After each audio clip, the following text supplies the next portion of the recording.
Naruto is one of the most well-known animes out there, and is largely considered amongst the anime fanbase to be one of the most powerful anime characters of all time.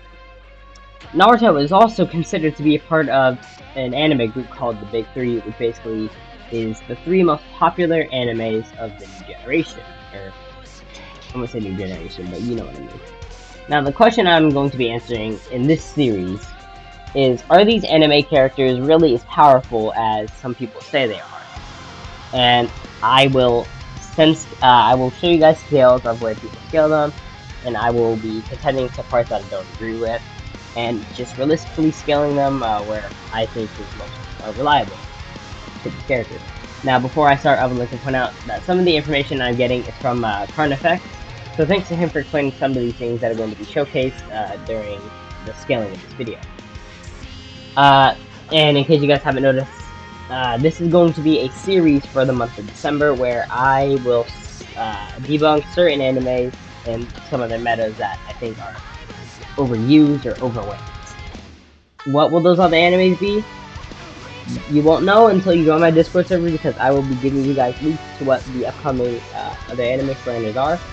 But anyways, we're first obviously talking about Naruto in this, as I think Naruto is a somewhat okay anime character. I'm not a big fan of him, but I definitely have seen people say he's stronger than Goku, which is why I kind of wanted to make this first part about Naruto, since, you know, I don't think he has anywhere near Goku's power.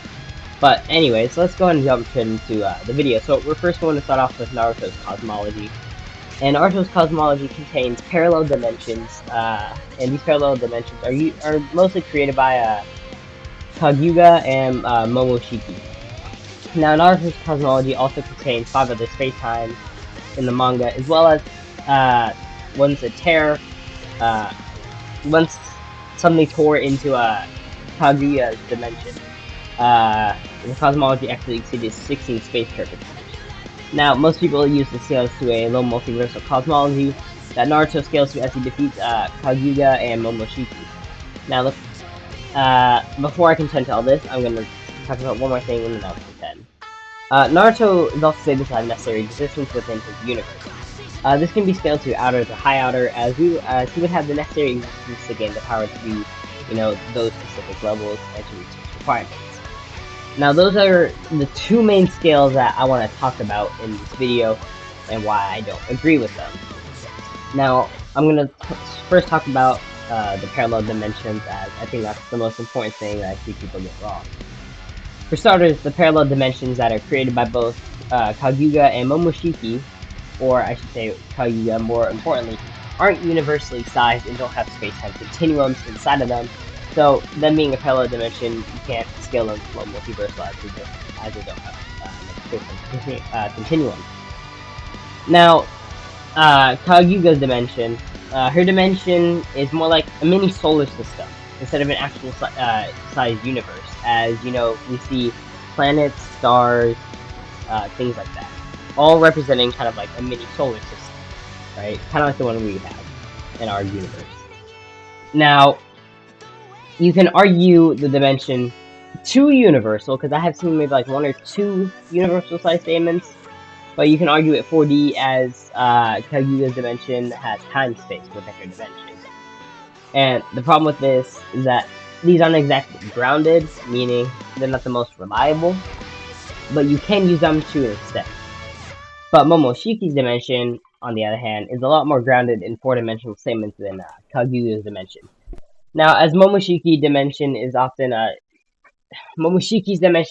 described as a subspace or hyperspace and other things.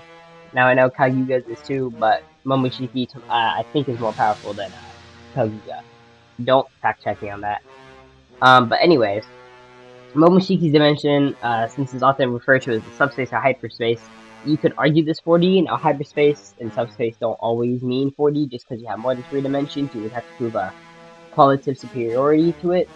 But you can argue this 4D as a baseline, since, you know, time and space exist within those dimensions, so you can definitely argue that. Now, this would be a unique plus at a max, because of the 4D statements that exist for both the dimensions, since they contain space and time and all that, and not necessarily space-time continuums.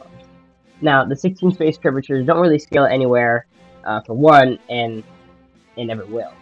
Because, you know, it, it's not even said to be space-time continuum or space and time at all. It's just a space curvature, which doesn't really scale anywhere.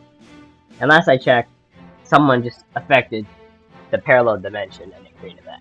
But yeah, so the 16 space curvatures, don't try and waste that at all. It doesn't scale anywhere. It's more so kind of a hack for the person who tore into Kaguya's dimension. But anyways, from these parallel dimensions, where will they realistically scale? At most, it is a Uni plus AP, since they are able to create 4D dimensions that contain space-time, time-space, whatever you want to say. This would be 4D, and Naruto's above them, etc., etc.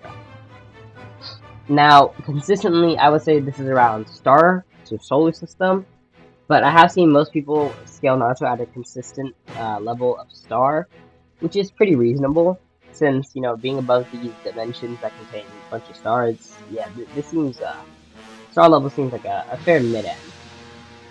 Now, we do have one more debunk, which I think you guys should know how to debunk this pretty easily.